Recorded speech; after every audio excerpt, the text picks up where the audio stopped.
Good afternoon, everyone. I think today we have an opportunity of meeting practitioners. So you hear the theory from me every week. You get the tutorials with the theory as well. But now you want to see what's actually happening with artificial intelligence in shipping. So please feel free to ask many questions, hopefully deeper questions, because AI is a lot of hype.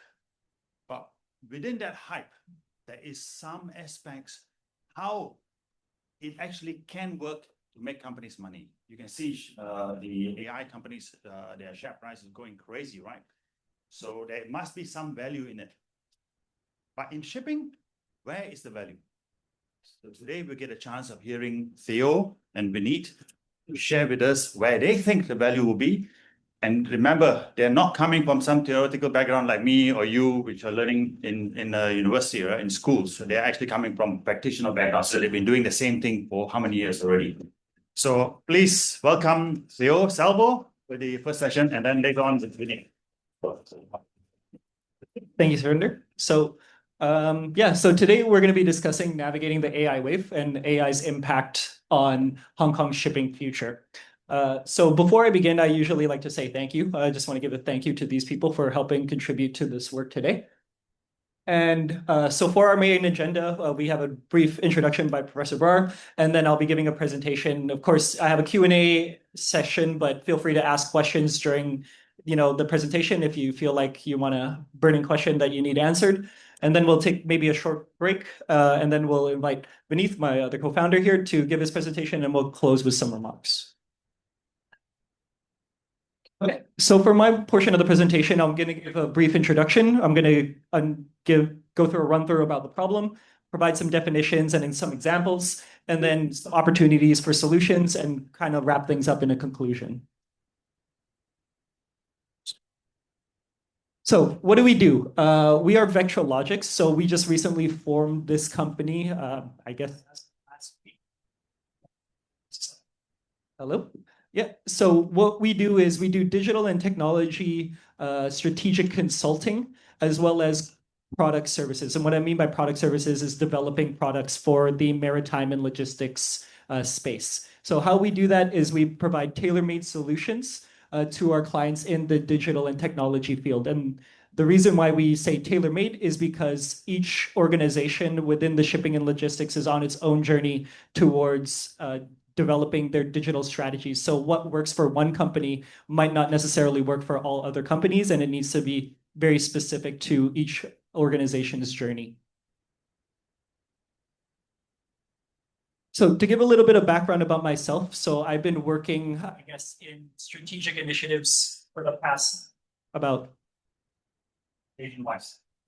Oh, sorry. So I've been working with strategic initiatives for the past about 8 years. So primarily in the metal recycling and most recently in the maritime space. So in maritime, I've been working with digitalization and technology for the past 6.5, almost 7 years, implementing the strategies and digital technologies for a leading dry bulk shipping company. Some of you might have heard of it. It's called Pacific Basin. It's one of the largest owners of handy-size Supramax. You all know what that is, vessels. So now, to understand what is AI's impact on Hong Kong's shipping future, we just need to go through some definitions. So how do we actually define AI? As Professor Brrar mentioned, AI is very hype. A lot of people hear the buzzwords and hear it being floated around. But when we look at AI, generally most people consider AI as LLMs, which is large language learning models. So things like ChatGPT, DeepSeek, Claude, things like that. But if we expand it to the broader definition of AI, then we can also include machine learning. And that's actually just using programming to actually improve the way that the machine or models will actually create predictions or optimization solutions. Now, in order to understand what will be impacted in the future, we actually have to understand what's happening now. And so when we look at the journey of technology and shipping, it's on a sort of continuum, right? And we consider AI as the most advanced, what's happening now and will affect the future. But most shipping companies and organizations are actually, a lot of them still using pen and paper. A few of them might have graduated to Excel sheets or some spreadsheets and Word documents. If they're slightly more advanced, then they will have some sort of voyage management system, kind of like an ERP, that they can actually maintain and manage their data. And then when they get to the even more advanced stages, that's when they have things like data warehouses or platforms. And that's when you centralize all of your data into one location in order to achieve advanced analytics or machine learning and AI capabilities within the organization. And for our final definition, we want to go over who is actually Hong Kong shipping. So when we say Hong Kong shipping, who is actually being affected? Well, in Hong Kong shipping, there's owners of ships. There are asset management companies, so things that will help actually manage the vessels for the owners. And there's operators. And then there's the next generation workforce, and that's, I guess, all of you sitting here in the room today, and maybe some of those on the call, because you will essentially help shape and guide the future of Hong Kong shipping.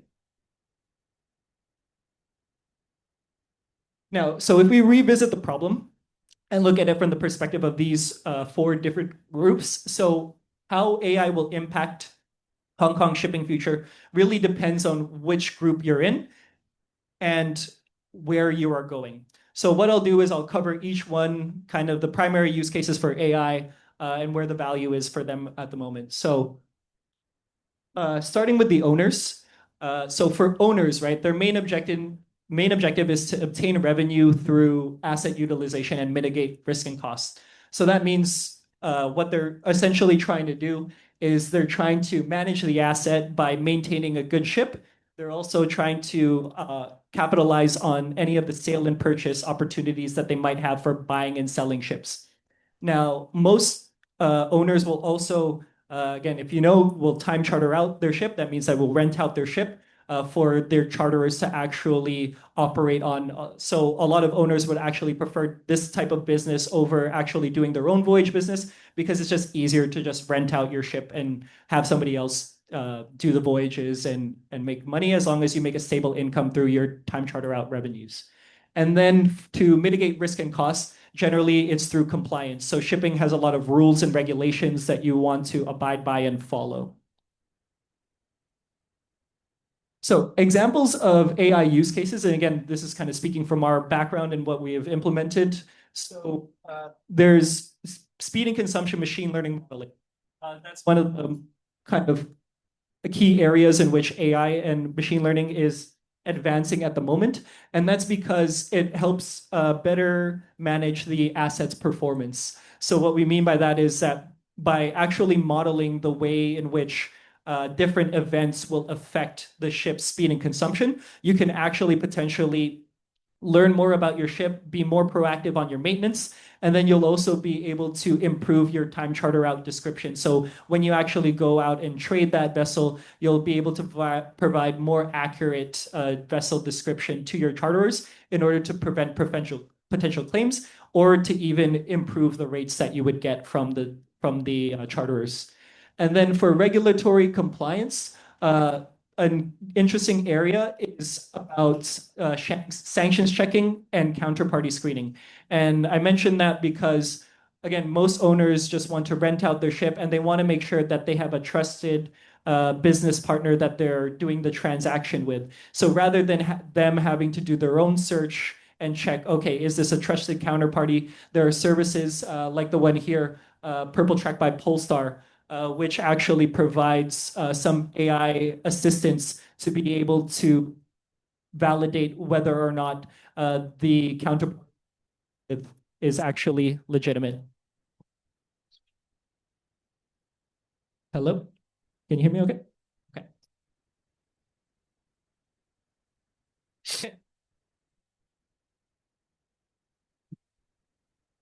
So for asset management companies, the main objective is to generate revenue through managing the assets for the owners, and that's through obtaining fees. So generally, that will include things like technical, marine, safety, crewing. You might have heard these terms before. If you haven't, let me know, raise your hand, and I can answer what these are. But essentially, it's anything except for the sale and purchase of the asset. So they just manage the asset on behalf of the owner. Now, some examples of AI use cases. First is in safety. So again, with machine learning, what we have experienced in the past is that by improving the way in which we do machine learning modeling for weather, you're able to actually provide that insight to the captains or to the ship in better timing to be able to avoid anything like major weather conditions or extreme weather. And as I mentioned before, you can also do it with vessel performance. And a new area that's kind of developing now is more in the realm of high frequency data. So what I mean by high frequency is putting on sensors on the ships and getting almost live or real-time data feeds as opposed to, a one-time update from the ship. And that helps improve because you have more data points to actually analyze for the ships. And then another example is in crewing, where they actually use AI-assisted learning. So they're able to generate learning material for the crew and do training with AI enhancements there. One tool or an organization that is really good with, say, the vessel performance and part of the safety is a tool that we use it's called Boss by Blue Water as well. And if you want any of the links or any of the material that we have, again, feel free to reach out to me and I can also provide those to you later on.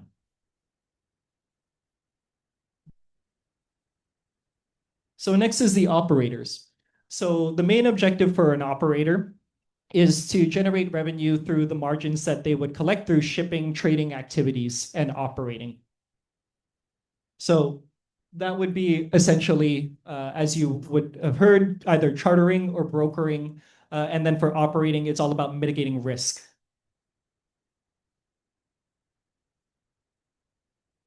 So examples for AI for an operator are in the chartering realm. There is good AI for email parsing and voyage estimation. So there are actually tools now and you could develop your own, essentially, if you're kind of in this space, to be able to do some email parsing or voyage estimation. For brokers, there is new developments in the realms of AI and OCR for charter parties. And that's because when you have a long charter party or a legal document that's around 50 pages and you want to be able to extract and send a lot of that information almost automatically, there's tools that can do that in the brokering business now. And then for operators, for the actual operations, there's interesting developments in the automation space with optimization and validation of various data points.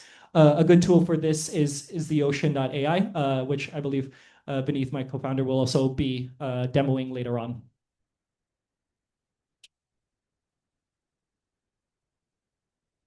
Now, what does this all mean to you, the next generation workforce? So your key objective, as I'm guessing, is probably to make money or to make an income.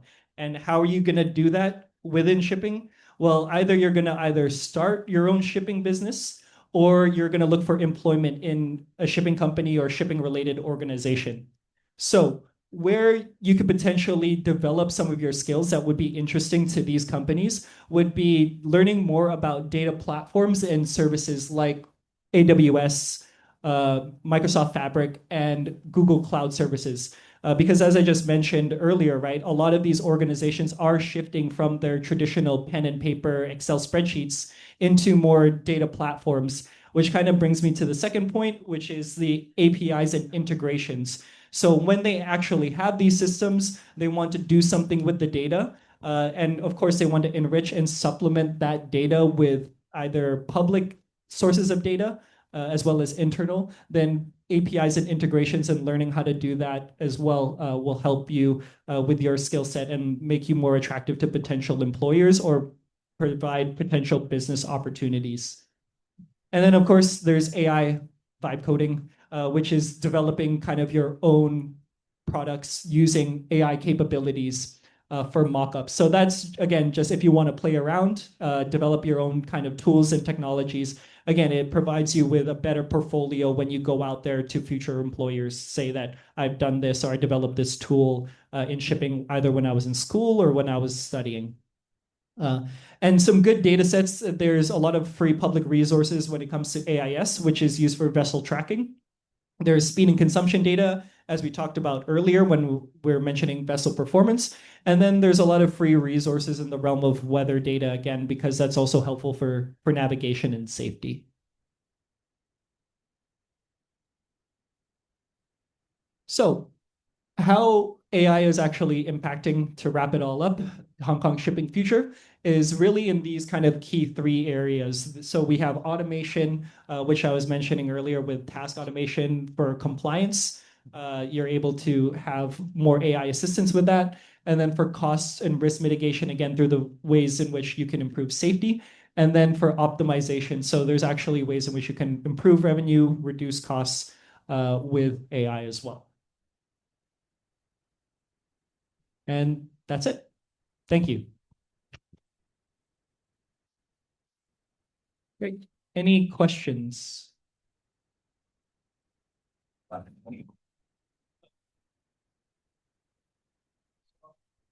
Thank you, Theo. I think this on behalf of the students, we have students, we have operators, we have brokers today, as well as ship managers represented here. But let me start with the students first, because they're the majority here. They are grappling with late time. And they have a big assignment due on Thursday as well, so a lot of questions there.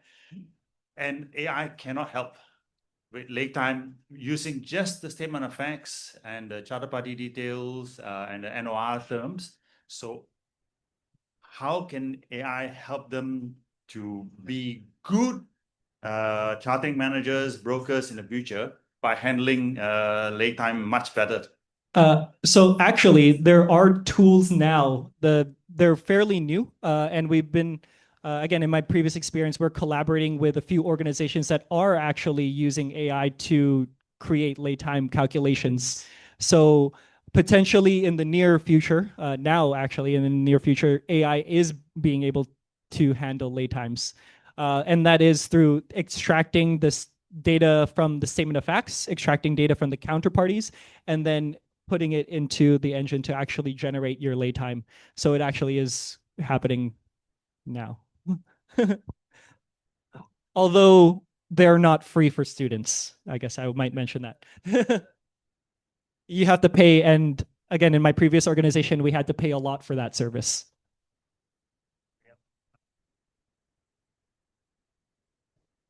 Thank you, Theo. Thank you very much for the presentation. Very insightful. Yeah, I'm a broker, and I've been using AI every day, and it's quite helpful. But what I've found is it's helping me in a very surface level. For example, it helps me to shorten the vessel description so I can send it to my clients in a timely manner. So I'm wondering what else it can help me. It can help the brokers to reach a more efficient. So for brokering, I think where AI could be introduced is vessel tracking, right? So if you had better insight and knowledge on where ships are, when they're going to open, there are potential use cases for AI to provide that information to you in a more timely manner. So let's say X ship that you're monitoring is potentially going to some port, and then that port you might want to model, hey, what's the congestion on that port to actually provide maybe your potential customers with, hey, I've been monitoring this ship. I think it's going to be good for your business, and it should be opening about this day. So if you have additional information on, say, ships, vessel positions, that might better help your business through AI modeling. Thank you. I'll just add to that. So currently, when you look at your workflow, there is a low risk area, such as the initial talks that you would have, right? You'd send out a mail, you'll get quotes. So that portion, which is low risk, let's say until it goes on subs, that is, you basically give the quote and you're still in discussion, but you haven't confirmed yet. I'm not talking about right now today, but potentially that part, which is more low risk, is something that could possibly be automated through like agentic AI and so on. But like I said, it's very theoretical right now, but I'm thinking that would save up a lot more of your time to make sure you can sort of maybe probably build better relationship, make sure you're getting the right terms and so on. So I would say watch out for that. Yeah. Make sense? Thank you. So I know two students in this class who are also entrepreneurs. They've started their business, but part of the problem was the initial consignment is now 15 days late. Yes, so and it's coming really close to Christmas. It's a consumer items which people drink at Christmas. So the pressure is on. So how can AI, before they fix the business, before they start the business, how can AI sort of guess their shipment is likely to be delayed? If they knew 2 months ago, maybe you wouldn't have taken this also. I don't know, right? Because you have seen, because it's getting really uncomfortable, right? Coming so close to Christmas. And they want to still have to do the marketing and sales and delivery and before the Christmas party start, which the season actually started already right now. So how can AI help? Maybe you want to add to that question? Yeah, I think like it was very unorganized in the beginning. We got a quote, and right after the booking, we like 2 days after, we got the confirmation that there's a delay of 15 days. So maybe there would be a way for brokers or like the people who give you the quote as well to use AI to improve their quoting and to provide a suiting quote for a business. Otherwise, there could be like problems like we have right now with our delay. So I hate to say it, but maybe this is a good introduction into shipping, because shipping, almost all shipments end up being delayed. No shipments actually rarely, if ever, actually happen on time. 90% of shipments end up in some sort of delays. So I guess as part of more strategy and not so much AI, is always kind of anticipate for those things to kind of go awry. And as with your education here, it's always kind of a steep learning curve with shipping. Generally, after problems occur, things happen, is when you'll learn the most in this industry and actually improve it. So in terms of how AI can actually assist with this, there's not much other than just general business strategy. I mean, like I said, you can do vessel tracking, but if you're doing vessel tracking, yeah, weather data could help, but if they sent you the response almost immediately after you booked the shipment, which it sounds like they sent you that response after a day, they already knew that the shipment was already being delayed. So it's kind of more a business strategy kind of answer. Sorry, but hope that gives some comfort. Yep, you have a follow-up question?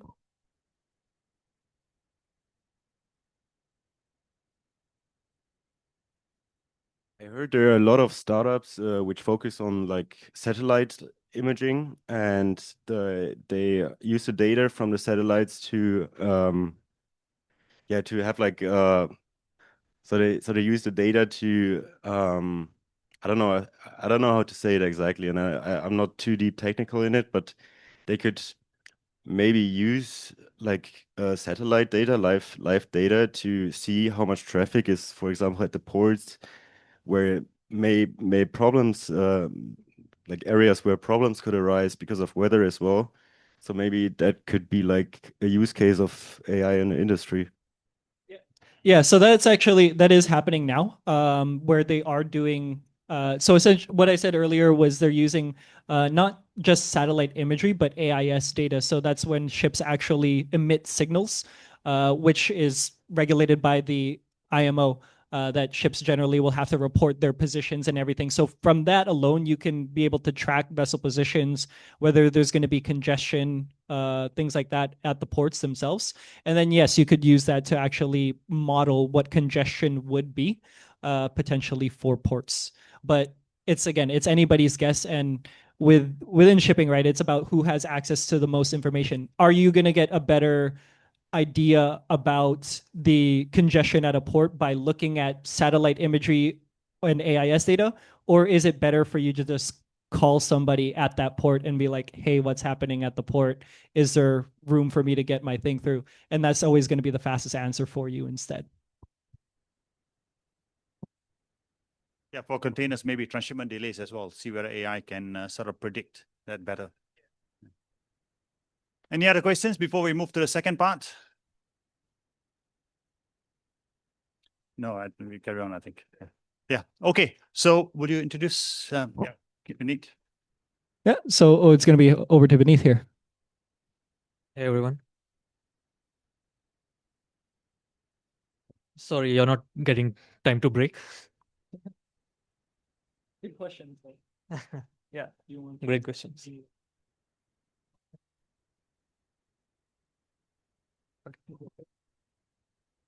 All right. Just a quick introduction. I have over 10 years of experience in data science, first in retail and banking, and then I've been in maritime for about 3 years, first in Pacific Basin and then in fleet management. Sorry.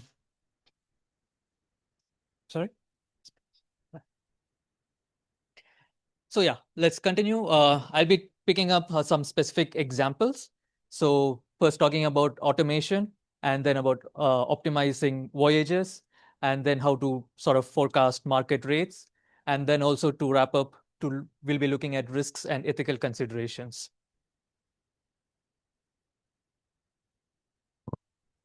All right. So when we talk about automation, we always talk about automating the middle in the whole chain. And the reason for that is, let's say you're a chartering manager, you will be talking to many people in the market. It could be over Skype, it could be on a phone call, whatever. But at that point, everything is very nebulous. However, once you have the CP in place, that's when everything sort of gets solidified enough that you can bring in digitalization. However, today when we look at where most companies are, everything is in like documents and spreadsheets. And this is not really amenable to leveraging AI. So when we look at what are the opportunities over here, we can institutionalize processes. So for example, if your top employee leaves, you don't want the whole system to break down. That's where digitalization can substitute a fair part for expertise. You increase your scalability, you lower fixed cost. Straightforward, you don't want your operators to be overloaded with more and more ships. You want to have the computers doing more and more of the work. And this, as I said, will be laying a high quality foundation for AI. The main objective over here is to save costs. So to look at some of the examples, one, bunker procurement. So could those are students over here, could you raise hands? Just raise hands if you're a student here. Okay. Almost. Okay. Have you guys had to deal with any bunkering compliance? Any familiarity? Not so much. So, thing is that on vessels, what is being used as fuel is basically what is the cheapest. You have a you have a 6-cylinder 2-stroke machine in there, and you can basically put in any fuel as long as it doesn't break down, and it is even with dirty fuels is very unlikely to break down. But then this open market also gives rise to players who would put in any sort of chemicals into it, maybe not just fuel, which will corrode or damage the engine. So you have bunker procurement bots, which can do a lot of what we call as bunker desk. So these are people who make sure that where you're buying from is compliant, which has a reputable history. You send it you send it to laboratories for testing, so on and so forth. A lot of this is a workflow which can be automated, but then what's happening is a lot of these are in documents. So for example, all the invoices, everything, it's all on paper basically. But these invoices then can be digitalized through OCR. Now with AI, the OCR has become much cheaper, and it basically gets your whole workflow from start to end easily through just just having the right clauses in the invoice. Now, to give you a demonstration of the next example, claims management.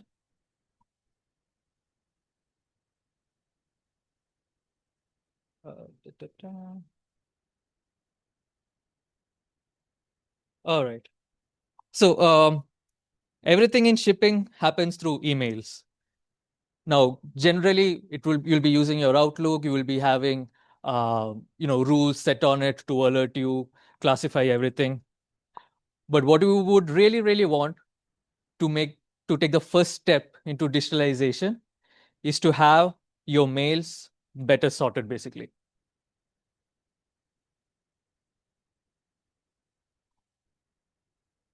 Now, if you look at these mails, you would be seeing these tags over here. And each of the mail will be connected, if it's related to a voyage, it will be connected to the particular vessel. And from there, all your operations can be orchestrated. So now, for example, let's say we want to make sure our claims are getting addressed correctly. So,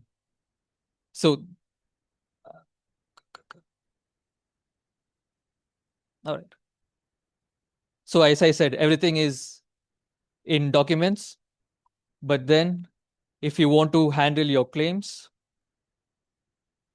let's say you have cargo claim, you have a mail that you have tagged as a claim mail, which you can open up, please. So you can see what the mail is about and then take action on it. So you can approve it, reject it, and so on. So a lot of these workflows are starting from a point in email. Coming back.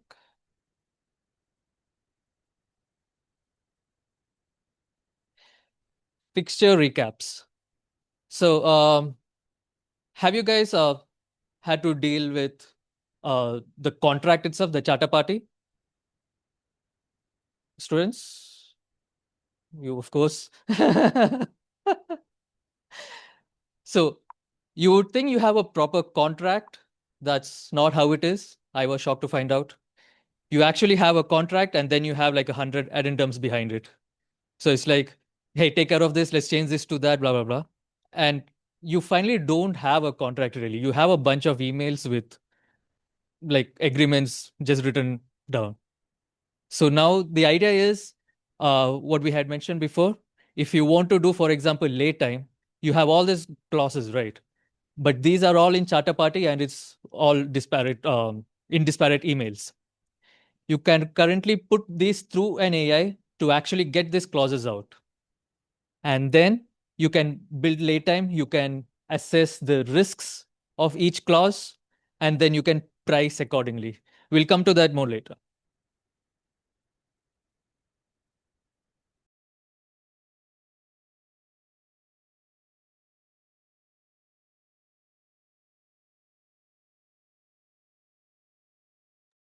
All right. Voyage optimization. This is your area, I guess. So currently it relies mostly on operator expertise. You have an operator who has seen this voyage before, seen this port before, seen this cargo before, and they know what is needed and they will do it right. But of course, the main objective over here is to maximize TCE, and you have opportunities to have multi-objective optimization. So that is, you want to make sure you're overall maximizing revenue, which can have a lot of factors like, do you want to take in more bunker? Do you want to take in more cargo? How much water do you need on board? So on. Faster response. So like you mentioned with the satellite data, if we can see, okay, there is port congestion, then you can slow down more, get your tender your NOR later, for example. Right. First one, bunker and cargo quantity, like I mentioned before. One of the most basic optimization that we have done is which bunker port to go to and how much to fuel up. When you look at, like I mentioned before, the bunkers you get of different quality, which also means that you have quite a lot of variation in prices. And given that about half of your ship's expenses is bunker itself, it literally saves uh, millions of dollars just by optimizing bunker. Uh, Together with bunker, of course, you have to also optimize cargo. So if you take up too much bunker, because it's a cheaper port, you might be giving up on cargo revenue. So this is what I meant by multi-objective optimization. Route optimization. So generally right now you would see that ships are routed by weather routing companies. They will tell you, okay, this is they have started doing more on efficiency. So if looking at ocean currents, they'll tell you, okay, this is the best path to take, for example. And obviously they avoid storms and all. However, what you can also do is look at port congestion and see, okay, there's going to be a lot of ships coming in at the same time that I'm arriving. Maybe I should speed up or I should slow down. And you can basically see, okay, how much you're saving depending upon your late time clauses and your fuel consumption. So it's a balancing act. Port call and over timing. So this is what we had discussed before. Depending upon when you arrive, you might have to sort of depends upon which side you're on. So if you're a charterer or the owner, and you might end up paying more just if you charter too early. I'm sorry, tender the NOR too early or too late. However, this can be put into a calculator and you can actually see, okay, if I go and tender this on Friday, I won't be able to offload the cargo. So it's better that I slow down and then tender it on Monday, for example. So this kind of simple scenario analysis can be much easier done with a system in place, and you don't have to have operators doing and sitting this calculation day in and day out, which is much easier to be done with systems. Oh. Markets forecasts. So the reason I put markets and not market is that when you're doing chartering, you would be basically looking at not just the whole uh, global rates, but also you want to see what is the demand and supply in each area. Now, generally, let's say you are a up and coming chartering manager, you tend to specialize on certain cargo routes. Maybe you're just doing, let's say, Australia to China, coal, and then back, and so on and so forth. So you tend to know the market and you tend to get an idea of how the market rates will be moving, probably like uh, up to 6 weeks down the line. However, with the kind of the AIS data that we not just AIS data, satellite data, for example, if you from the satellite data you can actually see how many vessels are laden and how many are ballast, and then you can actually predict what would be the kind of supply in the region in certain in the specific regions, and then you can take a guess on okay whether the freight rates in that area is going to go up or go down. And as charterers, what you would be trying to do is risk adjusted positioning. So what I mean by this is you want to either go long or short, that is take tonnage or take cargo contracts as you think the market will be moving. And you want to do this as region specific as possible.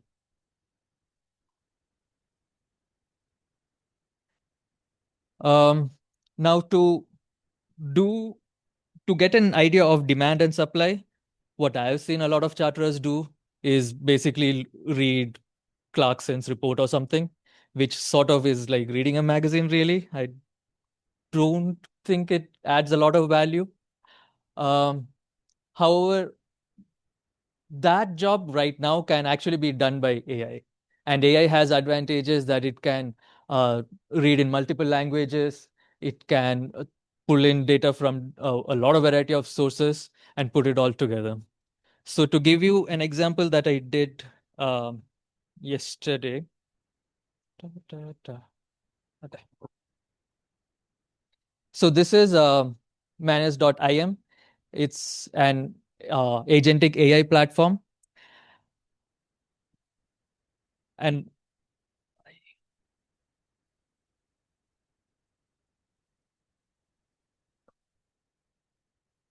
this is a sort of prompt that you would want to give. So you are a dry bulk shipping chartering manager specializing in food grains. Analyze the trends in demand and supply of top 5 food grains across Atlantic Ocean. Give recommendations on which region to move vessels to and whether freight demand is likely to drive prices higher in the next 6 months. Now, how the agentic AI kind of differs from your usual chat GPT is the chat GPT LLM has a lot of information in it. It's like a trillion plus parameter model. These ones, agentic ones, they actually go out, they actually make use of a computer, they browse the internet, get the information, they copy paste it more than generating it, which makes the hallucinations much lower. And they put together the analysis. So here you can see it says, I'm analyzing demand and supply trends for the top 5 food grains. It's identified what the grains are, which countries it involves. And it goes on, goes on, goes on. Market conditions, recent threats. And finally, you get a summary of how the commodities are looking. Now, a lot of this work was done by analysts at different firms, but this is something that can now be done with AI. And instead of waiting for 1 month for the analysis to come out, you can have it every day at your fingertips.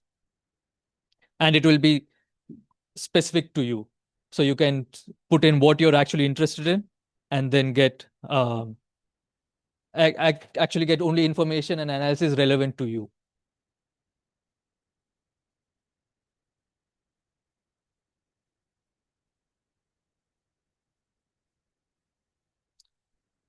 FFA trading. So have you guys students ever dealt with FFA trading? Like, have you been introduced to what it is? Okay. For the undergraduate, the master students are more in detail. Yes. Right, right. Okay. So it's basically like your options and futures, but for freight. And it is fairly nascent. It's not all that liquid, but it's growing. And of course, with more and more shipping happening, you would see more and more of financialization as well. That is, more and more FFAs being traded. So the most obvious application of this is hedging. So you can actually hedge both on bunker and on freight, and this will basically help to control your risk. So in case you book a voyage and your bunker prices go up, you can then use your bunker future to get bunker at a cheaper rate. Same with freight. Let's say you have booked a voyage, but now the freight rates are higher, you have to get a tonnage. You can again use FFAs to control the costs. As this financialization takes on, there will be more and more applications for AI, just like how it's happening in stock trading. For stocks, it has happened in like 80s, where you have high frequency trading, you have algorithmic trading. But again, this is something that would be more far out, that you would be seeing more and more of AI helping out. One quick thing that I wanted to show you guys is using the same platform. I wanted to see how good it is in creating apps. So just simple vibe coding. And I did not give it a detailed prompt. I just said, Just a quick move here. What he's showing you is live, right? This is not the previous president talking about what is possible, what is happening, but now he's showing you live information and what he's done before already, right? So this is the real stuff. Yeah, please. This is just to see, like, I just wanted to see, okay, how good can vibe coding get? I just asked it create an Android app for shipping TC estimations. Now, this is something that many companies pay for, but then just with this instruction, it pulled in, okay, what it is, how to build it. It had some questions for me. I replied back, sure, let's go with option A. And then it went out, built it, and it at the end, it gave me the installation files and asked me, do you want to maybe put it on also a website? So I said, sure. Turn it into a website and deploy it. And that's how I get this now. On the right side, you can see what it has built. So you can put in your cargo capacity. This seems like quite a lot, 25,000. Oh yeah, it's tanker, fine. But yeah, you Yeah, can students, I'm change sorry, you cannot use this in your exam. voyage, put distance, speed, you put it in, and you put in your costs, and you hit calculate TC. It will give you how much the TC is. Now, this is something that I have done. I mean, not I have done, AI has done. I just told it to make a calculator. And it's great to basically mock up something that you want. It won't be enterprise grade. There's a lot more work involved in that. But then just to have something quick and very specific to your case, this will be a great tool to use. If you guys want, we can ask it to make something like what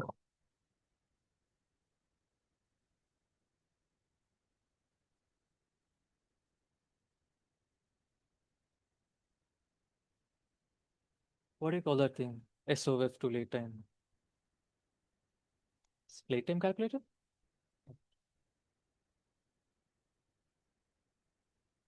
This is You your, can't use the late time calculator in the exams. This is your So you assignment, have to right? do it manually.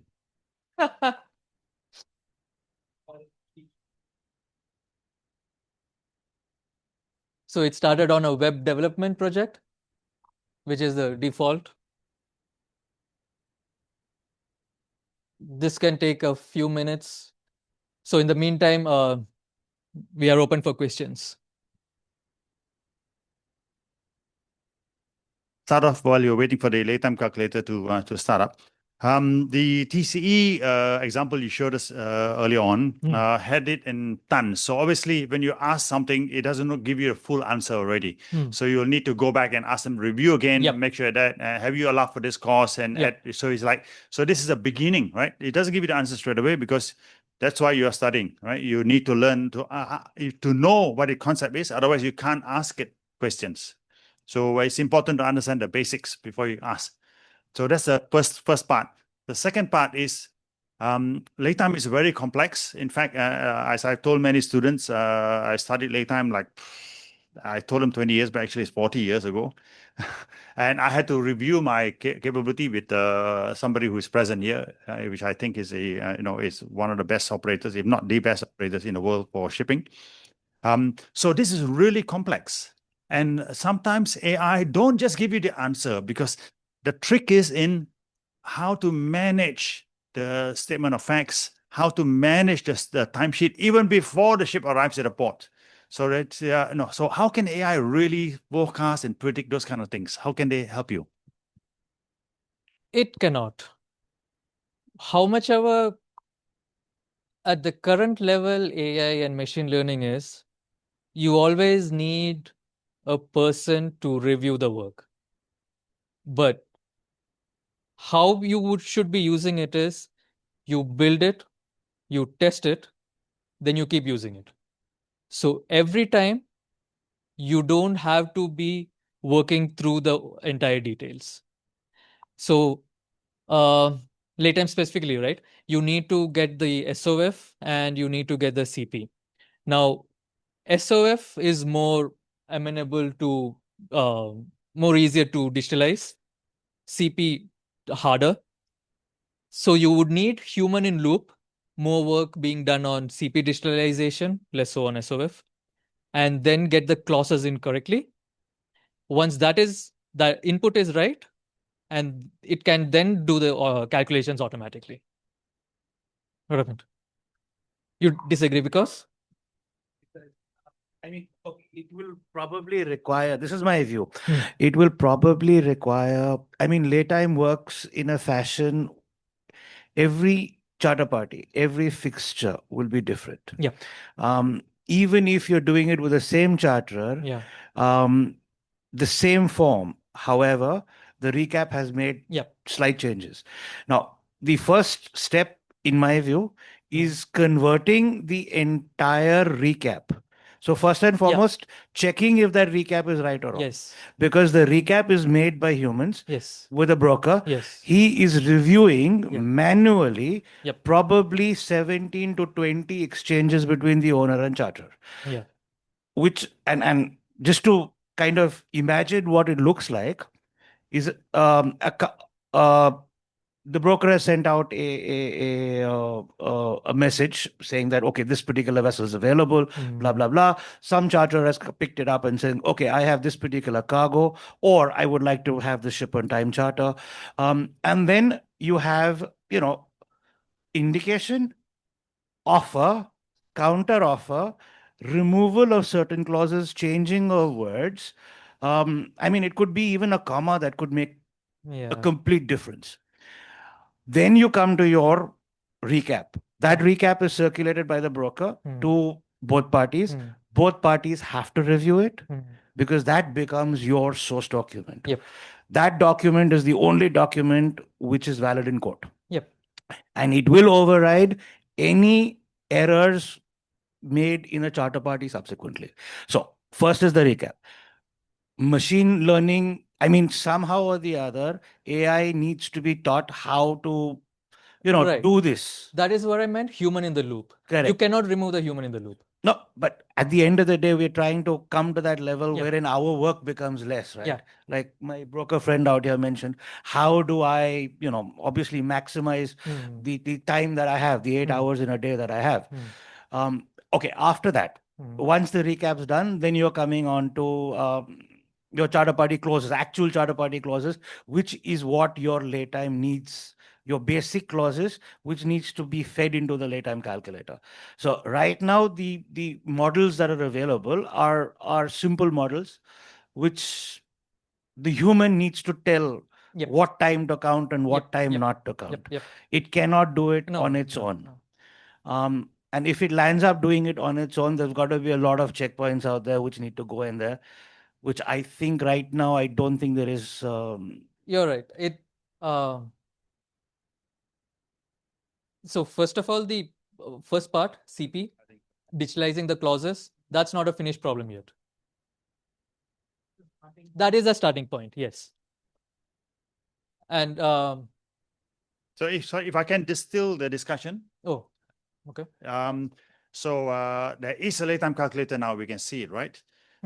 Guys, why am I putting you guys through hell of understanding each NOR and turn time and the exclusions and to count and not to count and time counting and suddenly meal time not counting? It's because you need to understand the logic behind laytime, behind all this. So AI is not there yet. I think it'll take a long time, but of course, I don't know. Nobody knows the future. But what it can do is what we want to know, right? So what can it do now? How to manage it at a high level, it'll take a long time. How to manage it at a low level? So what's your suggestion? Sorry, what do you mean by low level and high level? Like basics, how to get the basics. What is the key thing you need to put in? What is the key thing? What should a rough answer be? And then you improve on that, like putting the human element.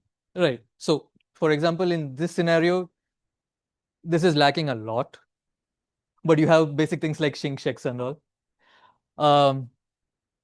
So it's always iterative when it comes to software. You tell it, okay, build something, then you notice something is missing, then you keep iterating, you keep testing. And you can only really use it once you kind of start out simultaneously both using using such tools and you manually verify. And as and when it gets better and better, that's when you can hand off more and more work to it. But as I said before, make sure you do the low risk kind of work with AI first. So I was mentioning before, chartering work, like work, all the work up to putting it on subs, you can give it more and more to AI. Yeah, makes sense? Okay, I think we understand that the basics, the conceptual is okay as a beginner only. Why you have to do all the basics is because you need to know where is the problem, which time is counting, which one is not counting. If you look at just now, it showed, right? You can see some mistakes, and there are even your where was that? Whether import or not is working day is wrong, right? This is clearly wrong. So AI is not there. So we all need to be realistic. It works on a simple task. It automates magically a lot of simple tasks, but deep stuff like lay time, not there for maybe for a long time. But maybe also shipping needs to make lay time much simpler. Story from hundreds of years, right? It's just come up what we are facing now. Right now, it's complex. Maybe the systems will make it become simpler so that AI can handle it. Thank you. And sorry, one last slide. So about risks and ethical considerations. So this really continues on what you were just saying. That is hallucination. These AI agents, they are mostly generative AI. So there is no grounding in the truth. They would make up any kind of app, any uh, any sort of insights being synthesized. You would have to actually go in, look at the sources, see if it makes sense. Are the numbers right or not? However, it's amazing at, for example, what I showed first, that is doing deep research. It can go search the whole internet, see what are the useful sources that could be used for making your predictions or your analysis, but then you have to use your judgment. Um, so watch out for hallucination. That's very high risk. Other thing is about data quality. This is in general a factor for all data science work. You have garbage in, you have garbage out. It's important that you stay organized. You make sure your estimations are properly recorded. All the changes as the voyage goes through gets recorded, and then that can be fed into training further AI or machine learning models, which can then help you improve in the estimations that you're making. Blindness. So this is a term I coined. It's not a general term. But explainability is a very specific machine learning term. So you have models. So for example, if you look at speed curves, so it uses the physics of a vessel to inform how the curve should be looking, and then it uses data to adjust the curve. So this kind of machine learning models are explainable in the term, meaning that okay, what is the factor affecting the output. However, if you look at LLMs or some of the machine learning models, you would have no idea what it is actually thinking. And this is where you as a person becomes important to judge whether the output is actually usable or not. So it's important that you understand what are the inputs and what are the limits. For example, in the speed curve again, let's say I model it based on AIS history. I see, okay, has it docked recently? Has it been staying in tropical waters for a long time and things like that? So these are the kind of inputs that go into it. But then, there are a lot of other factors, like, for example, have they done underwater inspection or something like that, which can improve the model a lot.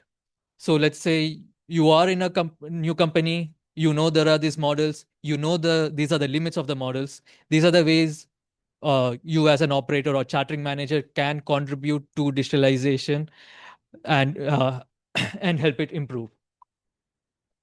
Now, the final bit I want to talk about is like what there's a lot of talk going on about job loss risk. So, um, you can either have AI assist you or you assist AI. And what I mean by you assist AI is you basically become like a checklist kind of person.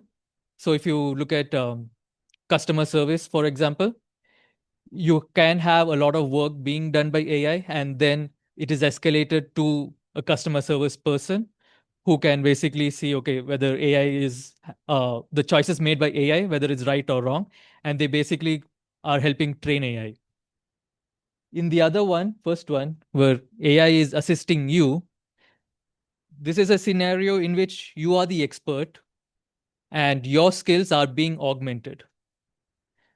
Now, what my prediction is going forward, if you're the kind of person who is basically just helping AI uh, perform its function, then it's highly probable that your the return you'll be getting will be much more suppressed. Whereas for people who are able to leverage AI and and for example make your time more efficient, you would be seeing the return on the work that you get increase exponentially. Thank you, everyone.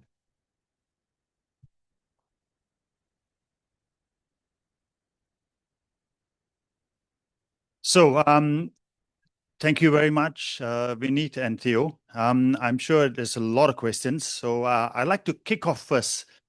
We've seen, actually for the class, from day one, I already told you that this career in shipping, in my view, is much more AI resistant than other careers. So if you become a lawyer, you become an accountant, those careers in jeopardy first.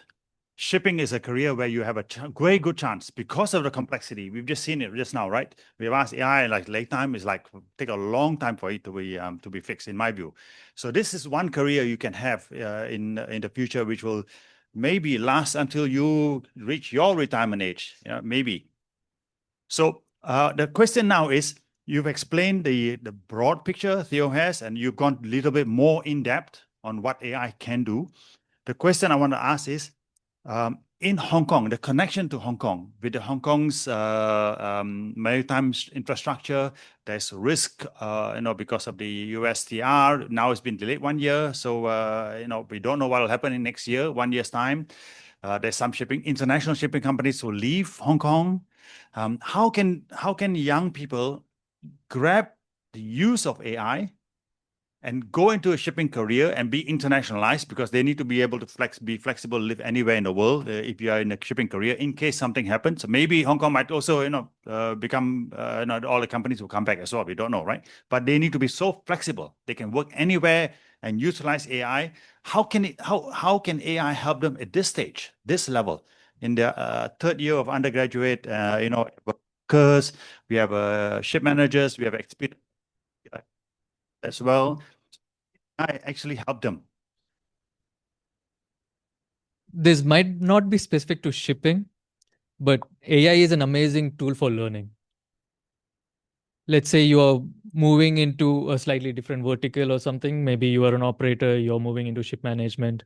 There will be a lot of things that you need to learn. AI is amazing. You just ask it questions and, hey, what is this? What is that? What are the important things that I need to know? And it will throw you a lot. I mean, it will generate a lot of these information, but then always make sure you go back to the cited sources, use it for learning. You can even, again, taking a step beyond, you can learn new languages. It's excellent for personal development. And I think that's how you make sure that you're flexible and also you have the skills needed. Yeah. I guess I tend to agree. It's kind of like you said on your last part there. It's either you're going to use AI, you're going to assist AI, or you're going to use AI to assist you in your own personal development and skills. Is probably the best way to do that. And I mean, I was recently talking to a few recruiters in the industry, and they are saying that generally speaking, a lot of organizations now in shipping are looking at whether or not new employment prospects are actually using AI, how they're using it, and potentially what could be potential use cases to bring it into their organizations. So it is actually on top of mind for organizations to actually have people with these ready skills available. That's I also agree with that. So you must use. I have a paradox, right?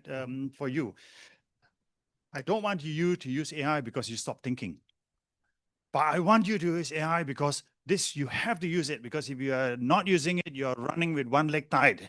No, it's like your competitor will be using AI and be much better than you. So there's a balance. You must use AI and you must think. You must find a middle ground there. My easy suggestion right now, maybe in the future I'll change it, but right now is always use 3 different AIs whenever you ask a prompt. So all of them are free for a certain amount every day, right? Quen, Alibaba's one is out today. I've just downloaded the app as well. They were started. The app was on last Friday. I use Grok. PolyU gives you a free high-level ChatGPT. So use 2 or 3. If you use 1, in my view, you stop thinking.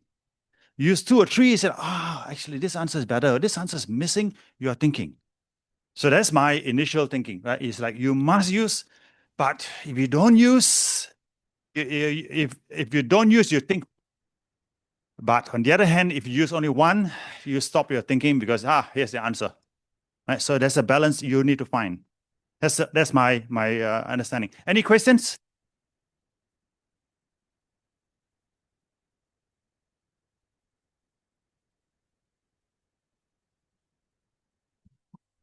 I guess we explained things pretty well then. Alois?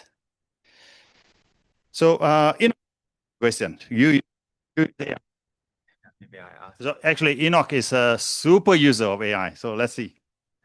Yeah, so when I use AI, I continually thinking that there are some first principles that we so called that it's very important for us to judge whether the AI, sometimes AI lies to us, right? So to judge whether it is correct or wrong. In the shipping industry, in your experience, what are some avenue that the students or us could seek those first principle for us to do the judgment? Yeah.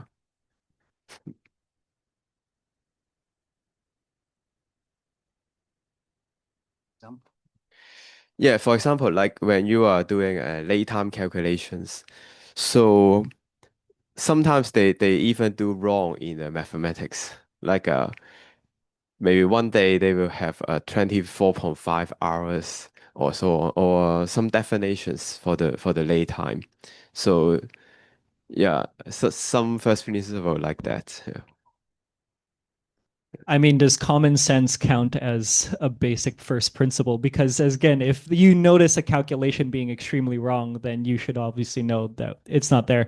And I think, like Professor Brrar said, right, the reason why you need to use AI to supplement your already existing logic is you can actually then, again, determine whether or not the answer or the output of the AI is correct or not. For example, if you know that certain late time or that late time calculations require a certain degree or terms or these very technical things that are mentioned, and the AI is not giving that, then you would already know that, hey, maybe the answer that's being generated isn't correct.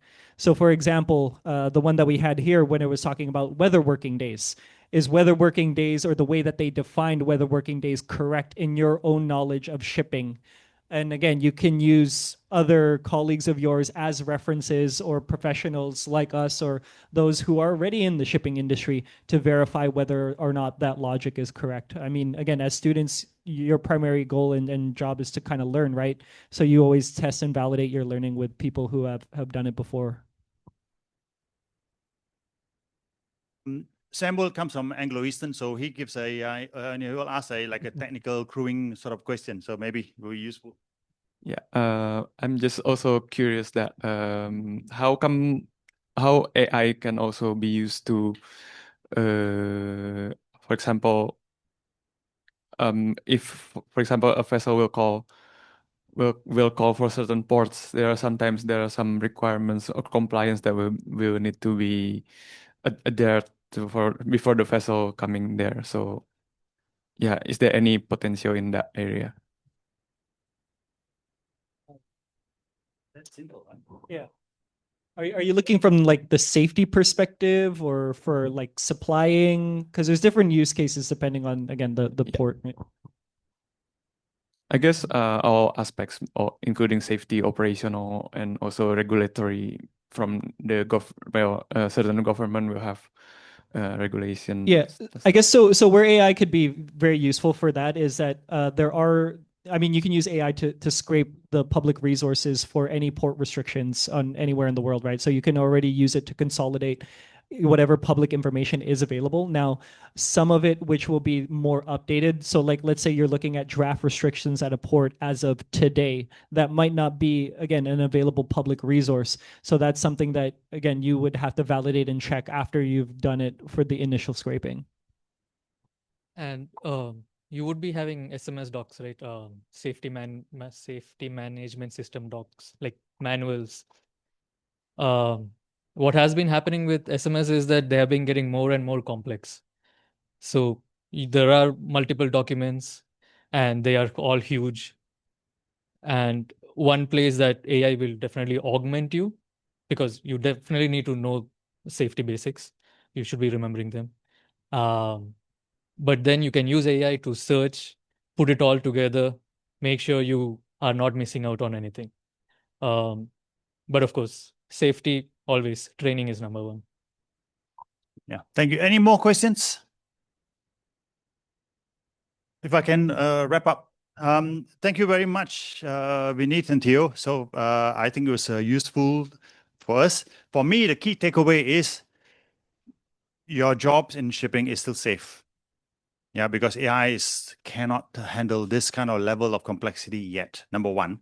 The second is you must use AI every day. To avoid stopping your thinking process, you must use multiple AIs for the same question and change and check. The third, actually, I'm preparing for a master's level subject next year on AI, and I'm not starting it yet. Why? Because the classes start on the 13th of January, and now to 13th of January is 2 months, right? The artificial intelligence landscape, what is capable 13th of January and today will not be the same. The change is happening so fast. So I'm holding back, just getting a general idea, general principles of what I'm going to teach, because I can't teach something that's already outdated, right? It's got to be live for you. So keep in touch what's going on. I recommend you download Grok, you download Quen, DeepSeek, and use your AI that PolyU gives you, like full as much as possible, and always use it for any questions. Number one. Number two, always use your logic. You have to understand how the calculation is, because AI will hallucinate. They'll give you wrong information. Last week, HKU was in the news. A paper published, highly ranked paper that's published, found that about 30 of the references were real. This is a professor, high-ranked professor. He didn't write the paper, but he was on the board of approval. He was a reviewer. Be very careful. Use any AI. AI makes up the references. Don't trust it, right? You got to check every one. It's very easy for me to find out students who I just use the references. I can find out, I check each one. 33%, 50% of them are not real. So be careful. You cannot trust it. Yep. So Enoch knows as well. Thank you very much for Theo and Vineeth, and I appreciate you coming as well. Thank you, guys. Please give a round of applause.